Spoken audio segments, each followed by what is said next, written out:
অসম ৰাজ্যিক চিৰিয়াখানাত দুৰ্নীতি ডিএফৰ নেতৃত্বত চিৰিয়াখানাত অনিয়ম চিৰিয়াখানাত যিবিলাক দুষ্কাৰ্য সংঘটিত হৈ আছে ডিএফৰ নেতৃত্বত এটা টিমেই কৰি আছে তাত তলখাপৰ কৰ্মচাৰীও আছে আৰু ওপৰত এচিএফও জড়িত হৈ আছে আৰু তাৰ ওপৰত মন্ত্ৰী জড়িত হৈ আছে হাতীদাঁত চুৰি হৰিণাৰ মাংস ভক্ষণত জড়িত স্থায়ী কৰ্মচাৰী এই বিস্ফোৰক অভিযোগ চিৰিয়াখানা সুৰক্ষা মঞ্চৰ আৰু স্থায়ী কৰ্মচাৰী যিখিনি আছে 30 বছৰ ধৰি কাম কৰি আছে সেইখিনি অতি ভয়ানক সেইকেইটা মানে হাতীদাঁত চোৰৰ পৰা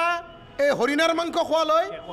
কেকো সাপ চুৰিৰ পৰা এই গোটেই স্থায়ী কৰ্মচাৰী কেইজন জড়িত অসম ৰাজ্যিক চিৰিয়াখানাত সংঘটিত ভয়ংকৰ দুৰ্নীতি অনিয়মৰ বিৰুদ্ধে পুনৰ সৰব হ'ল চিৰিয়াখানা সুৰক্ষা মঞ্চ দেওবাৰে এক সংবাদমেল যোগে চিৰিয়াখানাত সংঘটিত বিভিন্ন দুৰ্নীতি সন্দৰ্ভত কেইবাটাও বিস্ফোৰক অভিযোগ উত্থাপন কৰে মঞ্চই টিকেটৰ পৰা আৰম্ভ কৰি জন্তুৰ আৱাসগৃহ নিৰ্মাণলৈকে চিৰিয়াখানাত চলিছে বৃহৎ দুৰ্নীতি তথাপিও মৌন বন মন্ত্ৰী প্ৰমীলা ৰাণী ব্ৰহ্ম কম্পিউটাৰাইজ ছিষ্টেমৰ কথা আমি কৈছিলোঁ আমি 14 দফীয়া দাবী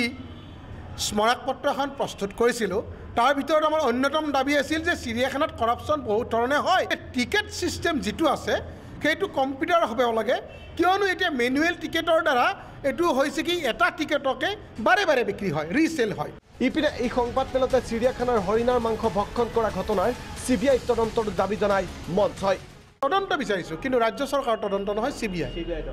ইয়াত যেহেতু আমাৰ অভিযোগটো হ'ল যে ৰাজ্য চৰকাৰৰ বন বিভাগটো সম্পূৰ্ণভাৱে জড়িত মন্ত্ৰী সমন্বিত গতিকে মন্ত্ৰীগৰাকী বেছি জড়িত হৈ আছে বৰ্তমানৰ যিগৰাকী মন্ত্ৰী